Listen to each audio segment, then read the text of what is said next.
Bu şəxslərə yeni mənzillər verilir. Şəhid ailələr və müharibə ilə əlaqədar 50 olan şəxslərə bu il daha 1000 mənzil verilməsi nəzərdə tutulub artıq.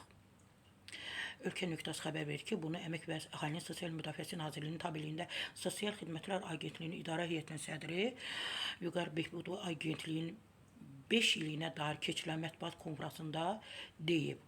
O xatırladıb ki, dövlət başçısının göstərişi ilə şəhid ailələri və müharibə iştirakçıları ilə bağlı Nazirlik tərəfindən icra olunan sosial dəstək paketi çərçivəsində mənzil və fərdi evlə təminat proqramı 5 dəfə genişlənib. Təbii ki, gözləyirlər şəhid ailələri, elə döyüşçülərimiz var ki, onların da mənzilə ehtiyacı var. Şəhid ailələri və müharibə ilə əlaqədar əlilliyi olan şəxslər post-müharibə dövründə 6,8 min, ümumən ötən dövrdə 16 minədək mənzil təqdim edilib. Eyni zamanda Çernobıl qəzasının ləğvi ilə əlaqədar əlilliyi müəyyən şəxs edilmiş şəxslərə son 5 ildə 435 mənzil təqdim edilib. Paralel olaraq gözdən əlilliyi olan şəxslərin də sosial təminatı mütəmadi gücləndirilir. Onların mənzillə təminatı həyata keçirilir.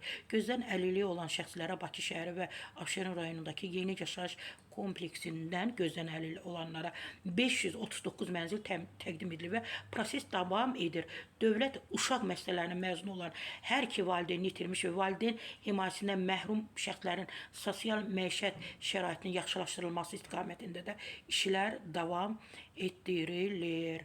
Vüqar Behbudov deyib və Nazirlər Kabinetinin 16 avqust 2021-ci il tarixi sərəncamı ilə bu kateqoriyadan olan vətəndaşların yeni yaşayış komplekslərindən mənzilə təminatı tədbirləri həyata keçiriləcək və keçirilir hal-hazırda.